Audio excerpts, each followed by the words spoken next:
それでは1番をお選びいただいた方、リーディングを行っていきます。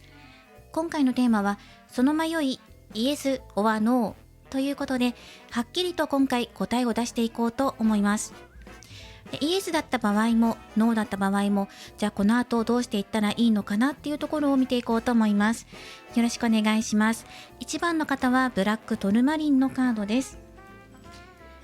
では、今回はエンジェルアンサーカードから先に出していきます。まず答えを出しましょう。今あなたが悩んでいること、イエス or No、答えをください。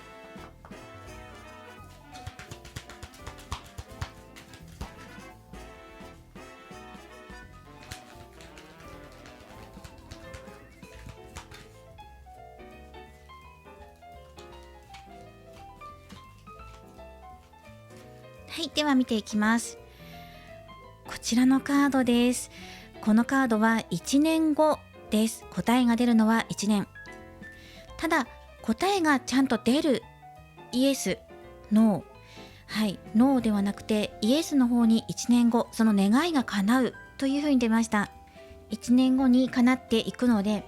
それまでの間準備しておきましょうとかですね、あなたの願いが叶うのが1年後ですよということで、ではこの後詳しく見ていきましょう。ではこの1番さんの場合は1年かけてどんなことに取り組んでいけばいいのか、あなたの願い、悩みを晴らしていくためにはどうすればいいのかっていうことでカードを出していきます。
はい、ではこちらで見ていきましょう。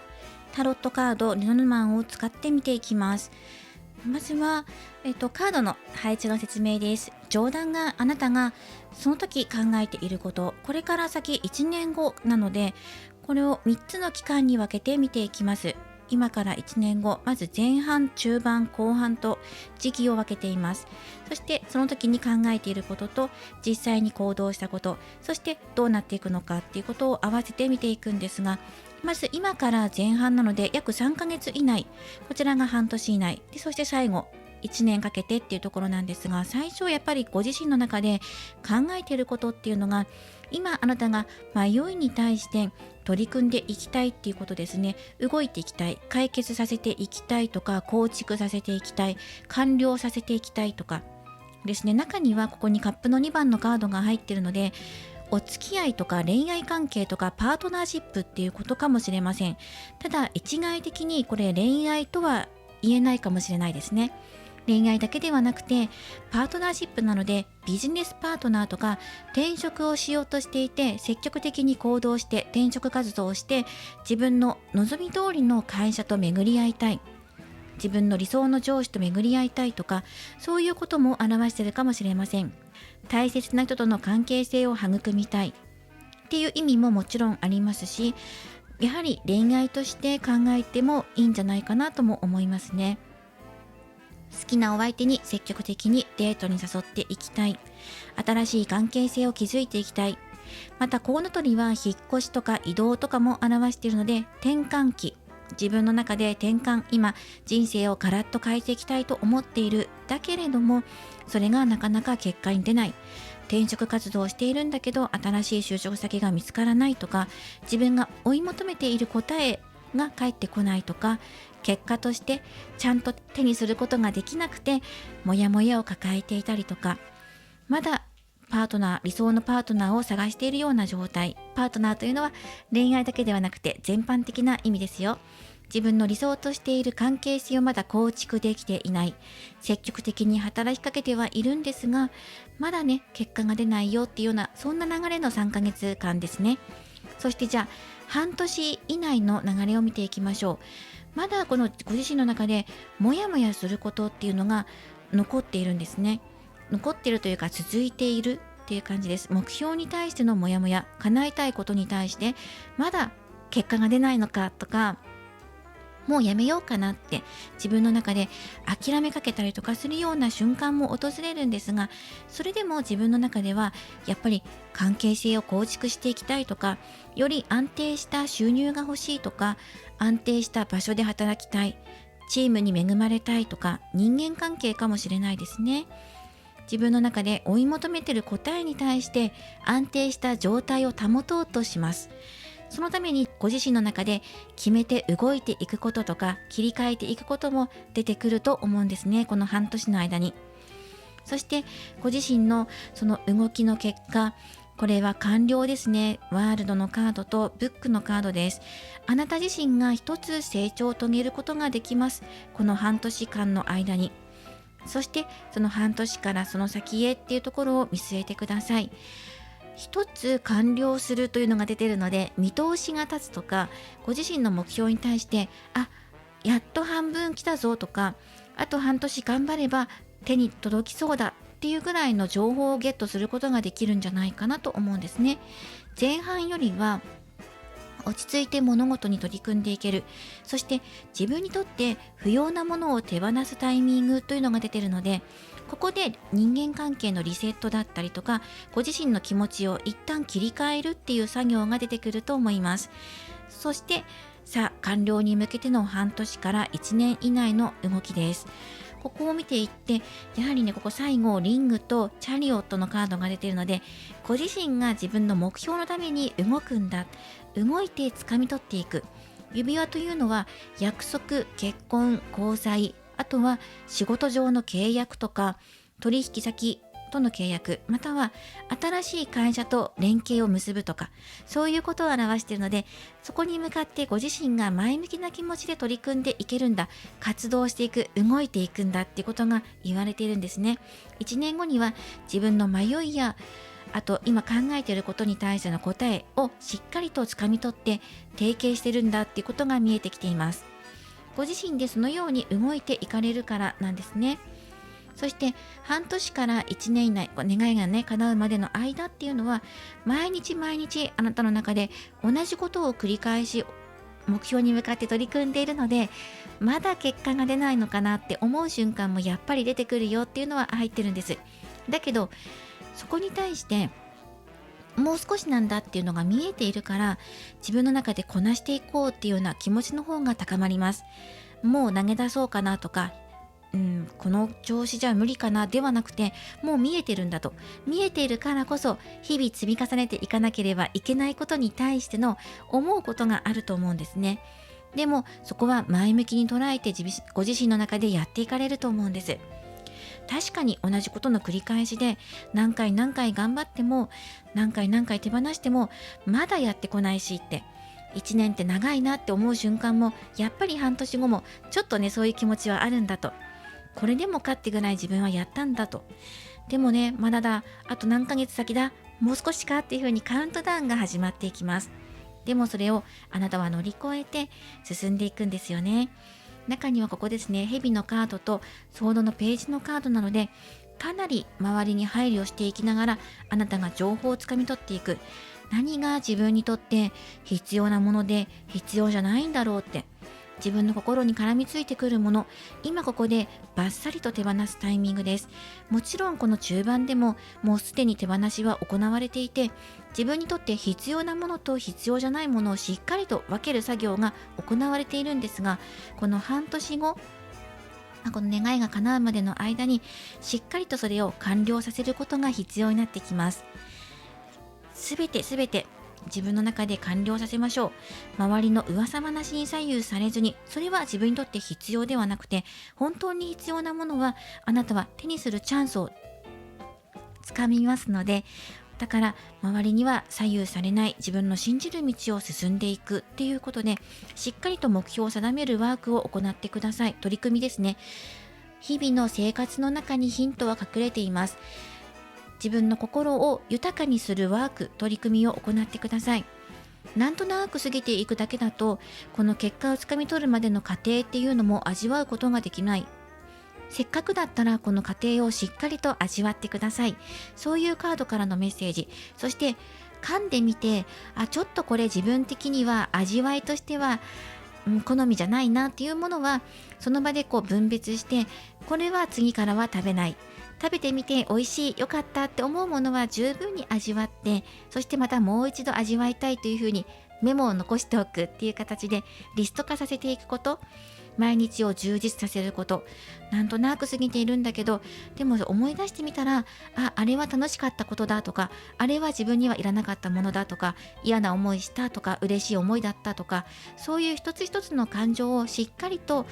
リスト化する、メモを取ることっていうのが大切になってきます。日々の生活を感じると、豊かに感じると、その分自分が目標に向かって進みやすくなっていきます。1年後にあなたが求めている答えははっきりと出るし、掴み取る未来が見えています。自分から掴んでいこうっていう、そういう思いがずっと1年間ね続いているんですね。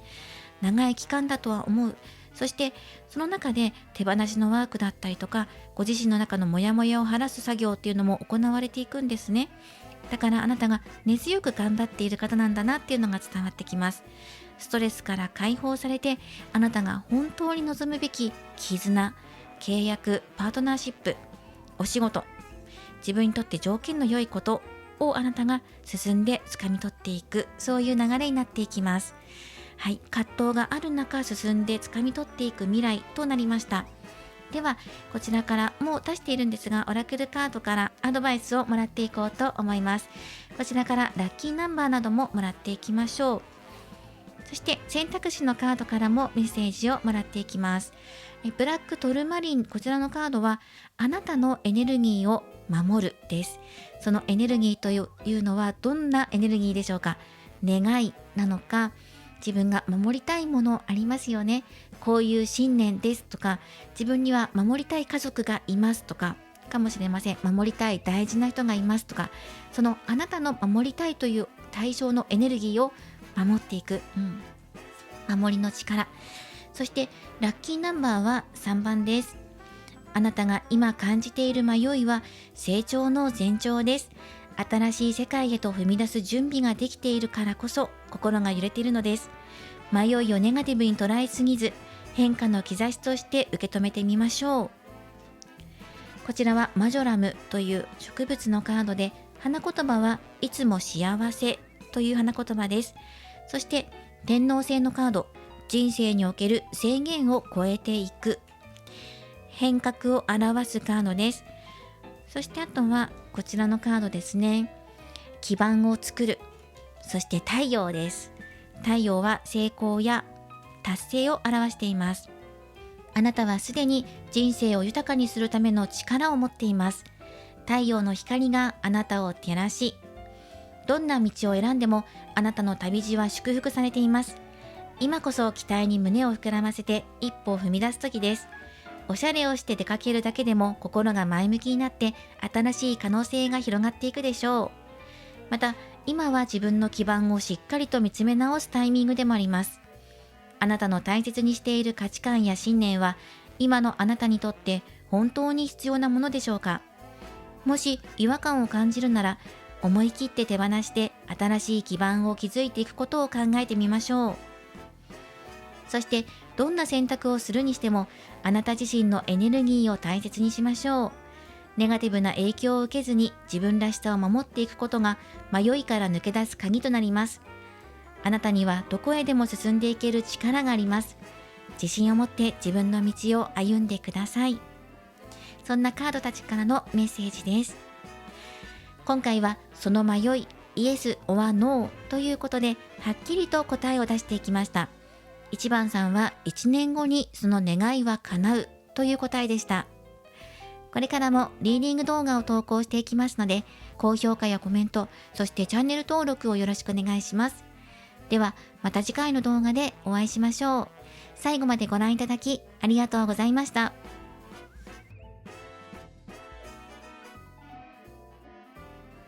それでは2番をお選びいただいた方、リーディングを行っていきます。今回のテーマは、その迷い、イエス or NO ということで、はっきりと今回答えを出していこうと思います。そして答えを出して、その後どんな風にしていけばいいのかというカードからのメッセージをいただいていきます。2番をお選びいただいた方は、ゴールデンヒーラークォーツです。では、見ていきましょう。まずは、最初に答えを出していきます。今、あなたが考えている悩み、イエス or NO、答えをください。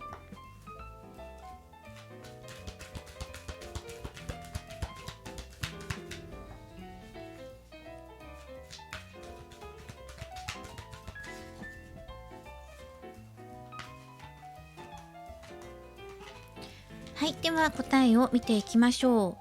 う。こちらのカードです。こちらは状況は改善していきますという答えです。今よりも良い流れになっていきますという答えをもらっていきながら、ではどんな風に流れていくのかっていうのを、ルノルマンとタロットカードから出していこうと思います。今より状況は改善します。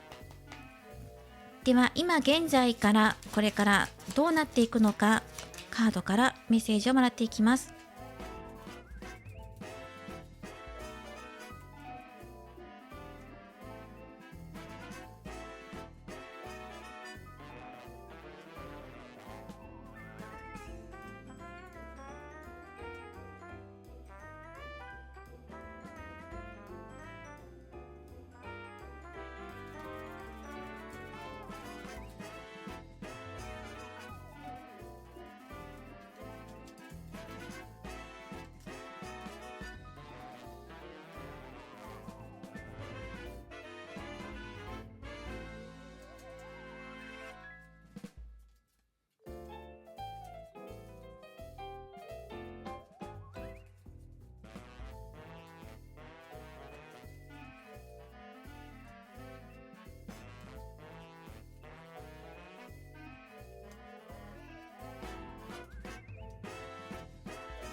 はい、それでは見ていきましょう。こちら時系列で出しています。今回2番さんの場合は状況は改善していくという答えだったので、じゃあ今現在からこれから先3ヶ月以内の動き流れとしてカードを出しました。まず今現在っていうのが、あなた自身がひどく落ち込んでるとか悩んでるとかではないんですが、今の状況をもっと良くしていきたいなっていう意欲が出てきているような状態だから、自分で動いていくとか、何か伝えたいことがある、告白したいとか、誰かから話を聞きたい、自分の気持ちを伝えたい、発信していきたい、情報発信、または活動的に動いていきたいっていうような思いが高まっているような状態です。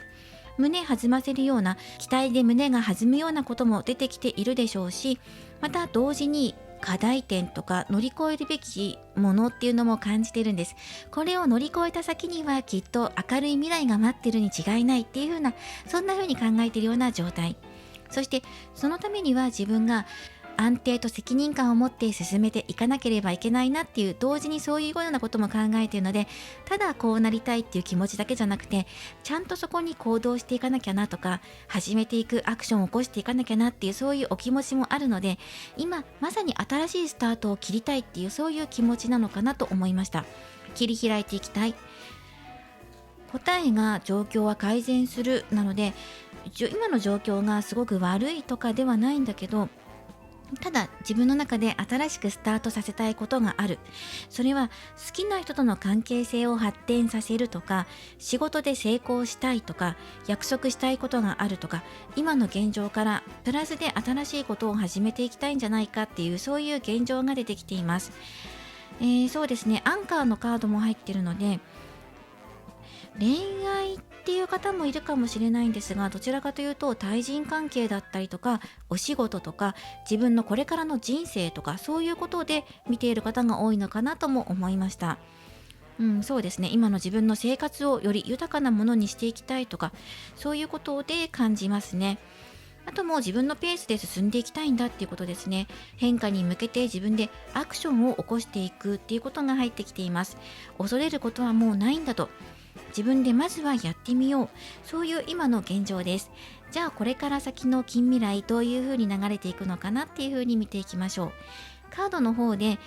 ここにマウスのカード、ストレスを表すカードは出てきてはいるんですが、こちらのカードがそれを支えてきてくれているので、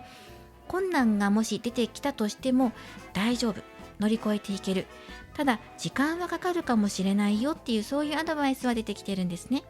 これを踏まえていきながら読み解いていきましょう。まず近未来の流れです。まずソードの5番のカードが入っているので、周りから何言われても自分でやっていきたい、スタートしたいと思うことがあって、こうしたいと思って進んだことで、誰かから何か言われても、反対されても噂されても気にしない、人の言うことは気にしない。それはあなたの心を惑わせるものであるから、自分にとって必要じゃない情報は取り込まない。そして自分の道を信じていく、自分の希望を叶えるために、そういうメッセージが入っています。そして新しい始まりを表すワンドのエースも入っているので、やはり現実的に物事が動き出していく、始まりを見せていくんですね。あなたが始めたいと思っていることが始まっていく、物事は展開していきます。その時に対人関係の揉め事だったりとか、周りの人の評価を気にするとか、そこに目を向けずに自分の道を進んでいきましょう。そのままのペースで進めていってください。時には孤独感を感じたりとか、将来に対する不安とか、自分で始めてみたけどこれで本当に合っていたのかなっていうふうに思うようなこともあるんですが、そんな気持ちも自然に生まれてくるものです。はい、自分がうまくいっていないのではなくて、物事は動いています。始まっています。なので自分を信じることが大切。これが1ヶ月目くらいの流れですね。いろんな葛藤とか周りの声とかが聞こえてくるんですが、でも一番大事なのは自分のハートだよっていうことで、自分の心を信じていきましょう。では1ヶ月以降はどうなっていくのかというと、ここに成功を表す太陽のカードも入ってますし、サプライズや嬉しいニュースを表すブーケのカードも入っている。努力が実るというペンタクル9のカードも入っているので、あなたのやろうと思っていること、始めようと思っていることは、やはり成功の方向へ向かって流れていくってことですね。自分の気持ちを信じて進んでいけば、それは自分が掴み取る未来へとなっていくんだと。そこには忍耐とか、今まですごく頑張ってきたよねとか、始めようと思ってきたこのエネルギーって、やはり何かを一旦終了させたりとか、打ち壊して再構築するような、そんな出来事もあったよねとか、努力を積み重ねてきたからこそ掴み取ったんだよねっていう、あなたの頑張りとか苦しみ、そこから生み出される成功っていうのが現れているので、やっぱり一筋縄ではいかないとか、簡単じゃない道のりだった、だけど自分は頑張った、そんな自分を褒めてねっていう風にカードからメッセージが入ってるんですね。だから嬉しいサプライズもある、思っていた以上に収穫が得られるとか、始めてよかったなっていうふうに思ったり、思っている以上に進み具合がスピードが良かったとかね、成功までの道のりが苦しかったんだけど想定よりは早いスパンで成功をつかみ取ることができたとか、そういうことも言われています。それはあなたが一重に自分の気持ちを信じて進んできたから、自分の心に正直であったからだよって、プラス加えて、あなたは努力を忘れることをしなかったっていう、そういう流れになってるんですね。努力を積み重ねていくと思うんです。自分の夢を叶えるために。そして明るい成功や嬉しいサプライズも待っていますから、3ヶ月後は嬉しい流れになっていると思いますよ。はい。ということで、この状況は今以上に良くなっていくというのと同じように、やっぱりこのあたり実るものがある。抱えているものもやっぱりあるんだけれども、だけどそれがあったからこそ自分が頑張ってこれたんだとか、自分の気持ちを信じてこれたんだよねっていうふうに思うような未来になっていると思います。はい、ということで、そしてここで終わりではなくて、ここからまた新しいスタートというふうにあなたは捉えるんじゃないかなと思うんです。一つ嬉しいことや大きな成功とかを収めるんですが、さあまたここから次なる目標へ向けて頑張るんだぞっていう、そういう気持ちが生まれてくると思います。まだまだあなたの旅は続いていく、そういうふうに感じました。ではこちらもうすでに出しているんですが、こちらとお選びいただいた選択肢のカードからメッセージをいただいていこうと思います。まず選択肢のゴールデンヒーラークォーツ、これは扉を開けるというメッセージ。そしてラッキーナンバーは10番です。こちらの植物はヒソップという植物で、花言葉は浄化です。浄化の作業をしていきましょうということで、タロットカードとかでも自然を表す太陽とか星のルノルマンカードも出ていたので、自然の力を借りるっていうこともいいと思います。日光浴をしてみたり、朝日を浴びたりとか、新鮮な空気を取り入れたり、また星の輝きを眺めて心をリラックスするっていうこともいいと思います。ブーケのカードも出ているので、植物をお部屋に飾って気分転換をするっていうこともいいと思います。はい、では、星座、こちらの星と惑星のカードからは乙女座のカードです。繊細な感性で全てを分析するというメッセージ。こちらもぜひ、参考にしてください。あとは旅立ちと、あとはこちらですね。これは、我が家に勝るところなしということで、あなたの一番安心しているところ、または原点ですよね。そこがやっぱり一番なんだよってことで、何かあっても立ち返る場所を作っておくこと、それはどこか自分の心なんじゃないかなって今回思いました。またはお家のカードも出ているので、自分の安心できる居場所を早めに作っておくこと、それは誰かとの空間でも構わない、恋人やお友達との空間でも構わないし、自分の一人のお部屋でくつろげる時間とか、リラックスできるもので自分の身の回りを囲うことでもいいと思うんですよね。早めにこのリラックスできる空間を作ってねっていうメッセージも入っています。そしてラッキーナンバーは10番で、これは新しい始まりと完成の両方を意味しています。今あなたは何かを手放して新しい道へと進む時にいるのかもしれません。その変化に戸惑いや不安を感じることもあるでしょう。でも大丈夫。あなたの旅路は太陽に照らされて明るく祝福されています。あなたは決して一人ではありません。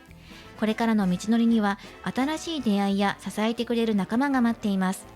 たとえ今孤独に感じたとしても、歩みを進めていくうちに安心できる場所が見つかるはずです。針葉樹のように強く、しなやかに、長く続く安定した未来へと向かっていけるでしょう。そしてどんな変化の中でも忘れないでほしいのは、自分自身に戻る時間を大切にすること。心がざわつくときは無理に答えを出そうとせずに、深呼吸をしてリラックスしてください。あなたが本当に安心できる場所は、外の世界のどこかではなく、あなた自身の中にあります。自分の価値を知り、誇りを持って歩んでいけば、あなたにふさわしい未来が自然と訪れるでしょう。迷った時こそ心の扉を開いてみてください。あなたが向き合うべき感情や記憶がそこにはあるかもしれません。でもそれを乗り越えた先には、より強く、より自由なあなたが待っています。焦らず少しずつ、あなたの歩みの先には確かに幸せが待っています。はい。誰かとお友達や家族、恋人と嬉しい気持ちを共有し合う、そんな未来も待っていますし、こんなんだなっていう風に感じたときは、一つは自分の心に立ち返る安心できる空間や居場所を作るということですね。そのためにこちら、乙女座というのは整理整頓だったり浄化や日々の生活の中を整えることっていうのを表している。つまりは心身のバランスを見直す、健康面の見直しや生活習慣の見直しというのもこの浄化のワークに入ってきますので、お部屋のお掃除をしてきれいにするとか、運動をしたり健康面の見直し、食事の見直しなどをしてみて、ご自身を整えていくとより良い未来が待っているよっていう、そういうメッセージでもあります。今回はその迷い、イエス or ノーということに対しての答えは、今の状況より良くなっていきますよという答えでした。その他にはですね、こちら手紙のカードも入ってきていたので、あなたが何かお知らせや結果、嬉しい通知を受け取るときというふうにも読み取ることができます。ブーケのカードも入っていたので、嬉しいサプライズを受け取るとか、メッセージをもらう、そういうこともあると思います。こちらもぜひ参考にしてください。あとは旅立ちもあるので、あなたがやはり目的地へ向かって動いていくときっていう風に感じていただけるといいかなと思いました。これからもリーディング動画を投稿していきますので、高評価やコメント、そしてチャンネル登録をよろしくお願いします。では、また次回の動画でお会いしましょう。最後までご覧いただきありがとうございました。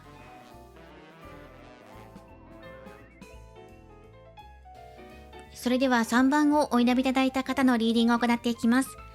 今回のテーマは、その迷い、イエス or NO ということで、はっきりと答えを出していこうと思います。どんな結果になったとしても、ではその後どうしていけばいいのかっていうところでカードからのメッセージをいただいていきます。3番をお選びいただいた方は、アパタイトのカードです。はい、ではよろしくお願いします。早速ですが、今回はエンジェルアンサーカードで答えをもらっていきます。今のあなたの悩み、イエス or NO。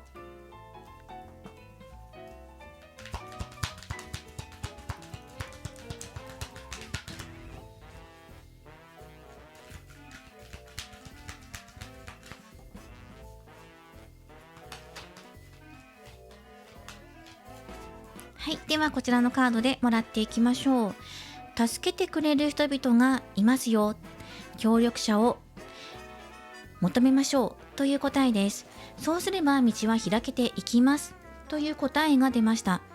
では、どうしていけばいいのか、それはどんな特徴のある人物なのかということを探っていこうと思います。ここからは、ルノルマンカードとタロットを使っていきながら見ていきます。この方々の特徴を踏まえて、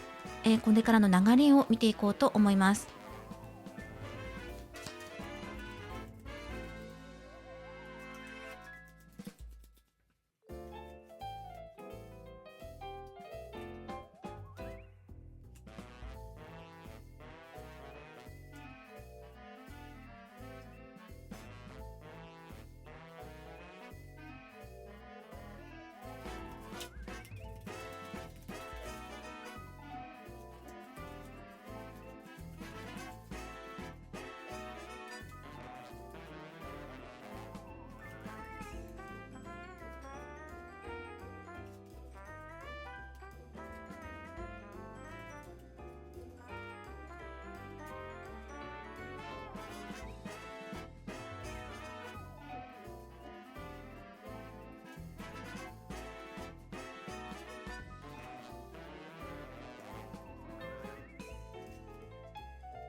はい、それでは見ていきます。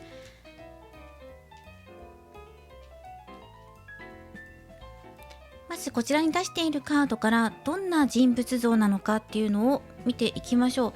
う。まずはペンタクルの7番と、あとは船のカードですね。特徴としては、まず目標を持っている方。自分で今こういうことしようと思ってるんだよねってことをよく口に出している方や、実際に取り組みを行っている方、新しい学びを始めたりとか、旅行が好き、お出かけが好きっていう方もいるかもしれません。アクティブな方だなっていうのが入ってきます。性別は男女問わずっていうのが入ってくるんですが、もしかしたらあなたが新しく始めたところの先にいる方だったり、これから知り合う方っていう可能性もありますし、今までもずっと付き合いあるよっていう方かもしれません。関係性のある方、新しく出会う方、どちらもっていう可能性があるかなと思いました。年齢的にはそんなに離れていない、すごく目上の方とか、すごく年下の方とかでもなくて、同じぐらいの年齢の方があなたの助けになってくれると思います。いろんな知恵を持っている、またはあなたとは違う分野で活躍している。例えばあなたが、事務職だとしたら、この方は例えばですよ、ジムのトレーナーさんだったりとか、運動している方とかね、全く違う分野で活躍されている方かもしれません。自分とは違うジャンルの方だなっていうふうに思うかもしれませんね。ただ気が合うと思います。この方と一緒にいると明るい気持ちになれるとか、あとはお出かけする機会が多いので一緒にご飯を食べに行ったり買い物したりとか、あとはですね、集まりの場所にいる、そこで新しく出会う可能性もあります。ということで、この方の人物像についてお伝えしました。多分複数人いらっしゃると思うんですね。船っていうのも大人数で乗っていくじゃないですか。なので、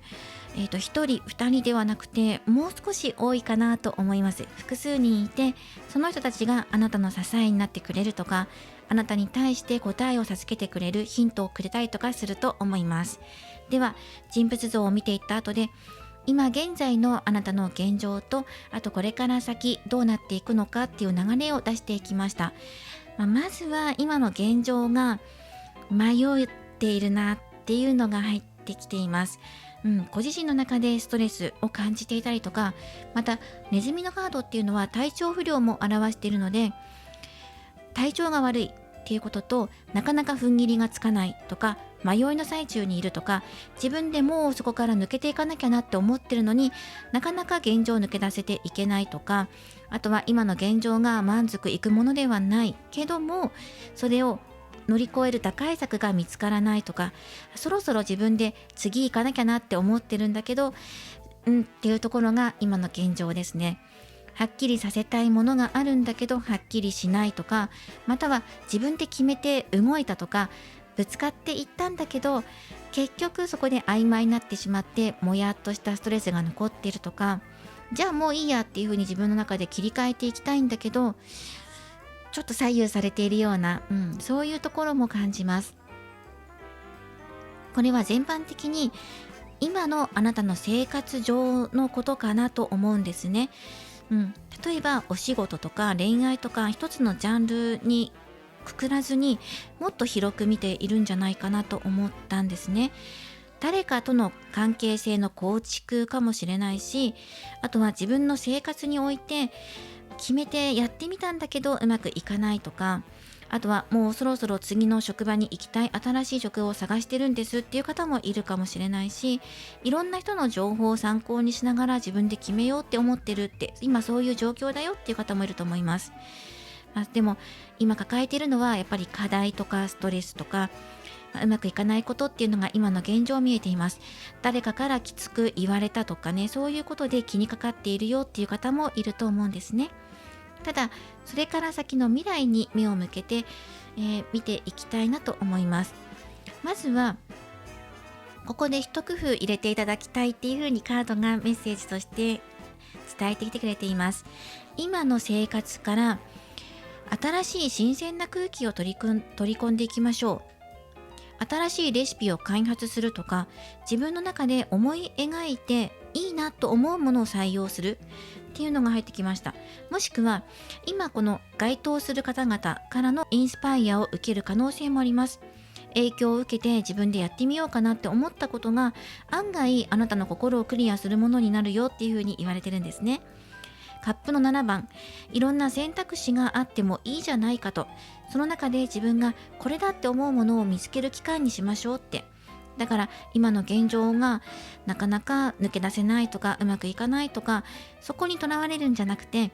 じゃあその中からどれか決めていくための今そういう期間なんだって、たくさん選択肢があってどの未来を選んでいけるかっていう、そういう贅沢な時間なんだっていうふうに思って見方を変えてね、そしてインスパイアを受けて影響を受けて、これをやってみよう、真似しようでもいいし、自分でパッとひらめいたものを取り入れてみると案外そこから一つ答えが見つかってくるもんだよっていうふうに言われています。はい、あなたが掴み取っていける本当の答えは自分の心にあるし、あとはヒントをくれる人たちがたくさんいると思うんです。それは憧れの芸能人かもしれないし、あとはお友達とか新しく出会う人かもしれないし、何気ない一言からパッとインスピレーションを受けて実行してみるんです。新しいレシピを開発する、やってみる。そうすると道が一つ開けるよっていうふうに言われているので、新しいことを始めてみましょうっていうふうに入っていますね。それは新しいお仕事を始めるとか復職を始めるかもしれないし、新しい人と出会うとかデートをするっていうことかもしれません。あなたにとってスムーズな対人関係とともに流れがスムーズに動いていきます。なんかね、迷っているからダメとかではなくて、それでもいいんだっていうふうに思えるような1ヶ月後の未来が見えています。あとはそれを受け入れたタイミングで自分の中でぐるぐる回っていたものがすっきりとしてくると思います。こうじゃなきゃいけないっていう風に自分で枠にとらわれすぎていたんだなっていう風に気づくんじゃないかなと思いました。あとは誰かから何か言われて傷ついていますっていう方も助けになってくれる人がいるので、この人たちと一緒にいれば平気だっていう風に思えるような、そんな展開になっていくと思います。ではそれから先の未来どうなっていくのかって見ていきましょう。これがすごく良い流れになっていて、あなたが求めている人と求めている時間、求めている関係性が築かれていくっていう風になっています。ワンドの4番っていうのはそもそも仲間とか大切な人との楽しい時間を、穏やかな時間を過ごすということなので、もちろんここには恋愛関係も含まれてくると思いますし、家族関係とかあなたにとって大切な人との健やかなる時間とか穏やかな時間がどんどんと発展していく未来っていうのが待っています。なのであなた自身の心もよりクリアになって未来に対して明るい気持ちを持てるようになります。今はストレスを抱えていたりとか、現状満足じゃないよとか、どれが自分にとって必要なのかなって手繰り寄せている最中なんだよっていうところから抜けて、なんかいい未来がイメージできそうだなとか、自分で進んでみようかなって、もっともっと拡大させていこうって、このコミュニティの輪とか、今自分が平和だ、安全だ、安心だと思えているこの場所を、この時間をもっともっと増やそうっていうふうに思える、そのためのアクションを起こしていこうっていうふうに、自分の願望成就へ向けて前向きな気持ちで取り組んでいこうっていうふうに思えるよっていうふうになっています。そしてそのためにあなたが堅実に動き、そしてカマのカードも出ているので、もう過去のうつうつとした自分とはさよならするんだって、ここできっぱりと自分ではっきりと区切りをつけるっていうのが出ています。そしてあとは自分が懸命に日々取り組んでいく、努力していく未来っていうのが見えています。信頼関係を築いていく、この人たちと一緒に未来へ向けてかもしれないですし、自分の望んでいる未来へ自分自身が動いていく、その覚悟を決めるっていうことになるかもしれないです。すごくここの未来が素晴らしい流れになっているので、周りに支えてくれる人がいるからこそ、あなたが決めて動いていけるっていうことももちろん出ているし、またその方々と一緒にあなたが発展させていくこの未来っていうのも出てるので、誰かと一緒に事業をスタートさせるとか、この方々がいるから自分が起業できるとかね、起業を始めるとかってこともありえます。はい、これから先の豊かな未来へ向かって自分自身、ご自身が動いていく流れになっていきます。支えてくれる方々に感謝の気持ちを示すような未来ですね。ではお選びいただいた選択肢のカードとともにメッセージをもらっていきましょう。ラッキーナンバーも出しています。今回この3番さんは、恋愛とかお仕事とか一つのカテゴリーだけではなくて、今の生活とか今のご自身の人生についてっていうことで出ているかなと思いました。では見ていきましょう。まずアパタイト、このカードは快適な場所から離れるということなんですね。これはどういうことを意味しているのかっていうのは後ほどお話ししていきます。ただ今の場所から離れてより良い場所へあなたが移っていくタイミングなんだよっていうメッセージです。ラッキーナンバーは2番です。この植物はエニシダという植物で、花言葉はこちらは清潔さを保つという花言葉があります。なのでこの清潔感を保つとか、お部屋を清潔にするとかね、身だしなみに気をつけるとか、そういうことも今ラッキーアクションとして入ってくると思います。心身のバランスを整えるということもいいでしょう。時間管理をするとか、あとはこちら星と惑星のカードからはヤギ座のカードです。積み重ねた努力が実を結ぶ。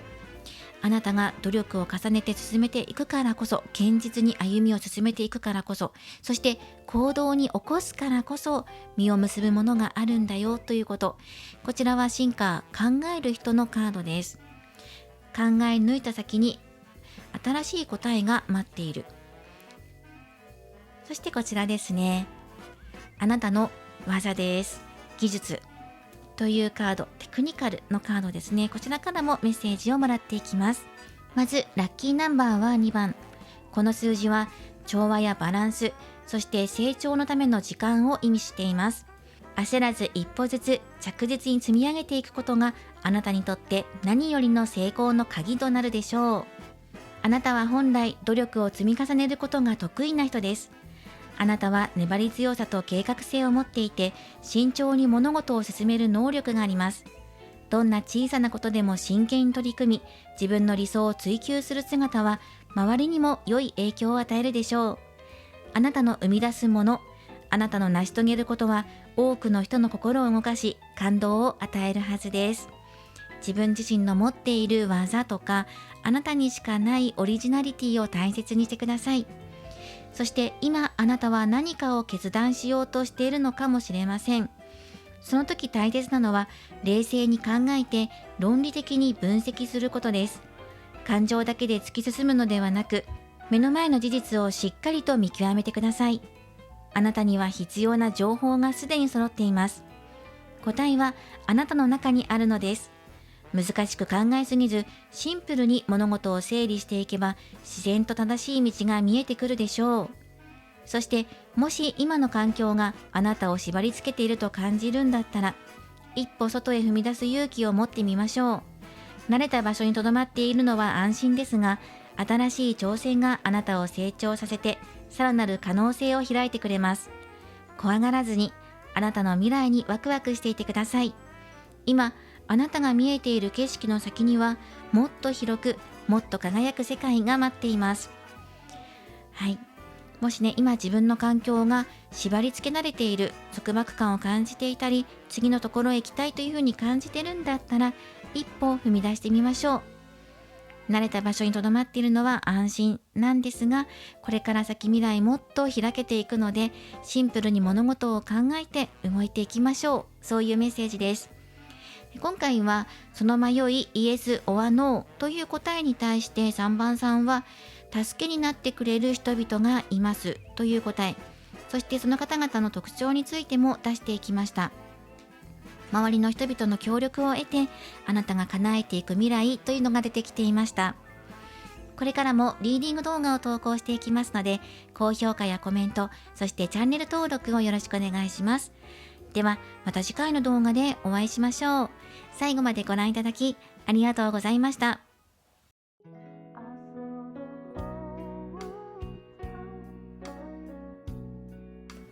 今回のリーディングはいかがだったでしょうか。その迷い、イエス・オア・ノーということで、今回はエンジェルアンサーカードを使って答えを出していきました。そして近未来の流れや答えに対してじゃあどうすればいいのかということでカードからのメッセージをいただいていきましたので、ぜひヒントにしてこれからの生活にお役立ちいただけたらなと思います。では今回はこちらのドリーミングウェイタロットからプチ3択占いを行っていこうと思います。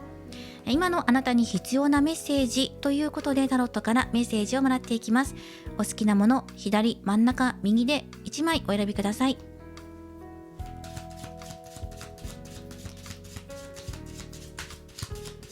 今回の選択肢はブラックトルマリン、ゴールデンヒーラークォーツ、そしてアパタイトの3種類を使いましたが、皆さんどれをお選びいただいたでしょうか。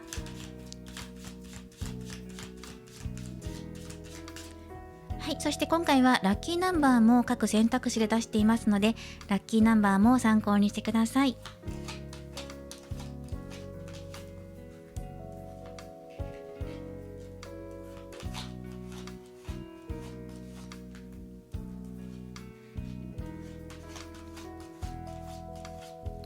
はい、では3枚出しましたので、直感で左、真ん中、右とお好きなもの1枚お選びください。はい、ではお選びいただいている最中にここで告知をさせてください。今回はショート動画のお知らせです。ほぼ毎日ショート動画を投稿しています。こちらはプチ3択占いというテーマでやっています。音楽を載せて、その音楽を聴いてリラックスしながらカードを選んでいただいて、そしてメッセージをお受け取りいただくというプチサンタク占いのショート動画を投稿しています。そして最近私が感じたんですが、その音楽を聴くことによってリラックスできるということを最近改めて感じたんですね。これは3月20日の前日ですね。3月19日の夜です。その時私はメンバーシップ用の春分図の動画を編集していまして、その時に私のお部屋からは月がよく見えるところに自分のお部屋があって、お部屋というかお家ですねがあって、そして月を眺めながら作業をするということができるんですよ。つまり満月の日に晴れていると月の光がすごくお部屋に入ってくるし、19日は下弦の月だったんですが、とても綺麗な月が晴れた夜空に輝いていて、自分の部屋でそれを観測しながら動画の編集を進めることができたっていう、すごい贅沢な時間を過ごしてるんですが、その時に温かい飲み物を飲みながら、夜にアロマを焚きながら、そして音楽を流して作業を行いました。普段その動画編集の時は音楽流さずに動画編集に集中するっていう感じなんですけど、その日はその音楽流したいなっていう気持ちになって、夜ちょっとチルな音楽を流したんですよね。その時に新しい気づきがあったりとか、こういう音楽あるなとか、結構いいなとか、夜ちょっとジャズ聴いてみようかなとかね、そういういろんな気持ちになって、音楽から受けるこのヒーリングの力というか、癒しとか気づきっていうのを改めて感じたので、これ結構いいなと思って、もともと自分がショートを始めたのっていうのは、自分の音楽だったりとか、その音楽を届けたいとか、その自分のいいなって思っている音楽、またはヒーリングのエネルギーを持っている音楽というものを届けて、それを聴きながらご覧いただけたらなという気持ちで始めたんですね。だから私の声っていうのは一切ショート動画には載せていないんですよ。音楽を楽しんでいきながら見ていくっていう、そういうコーナーにしたくて、そういう目的を持って作っています。ショート動画が前まで自動に次々流れるような仕様になっていたんですけど、だいぶ前からですよね。ショート動画の再生リストを全て再生っていうのを押しても、自動で次々飛んでいってくれなくって、同じショート動画をずっと永遠にループするっていうことになってしまってるんですが、皆様はいかがでしょうか。私のところではそういう仕様になってしまってるんですが、それをなんとか元に戻したくって、すべて再生で次々リスト通りに流れていったら、自動的に音楽聴いて楽しめるのになって思ってるんですけど、もしそれに解決法があるよってわかる方いらっしゃいましたら、ぜひ教えてください。有識者求むです。はい、長くなってしまいましたが、では、こちら結果を見ていきましょう。左の方から見ていきます。今のあなたに必要なメッセージです。ソードの10のカードです。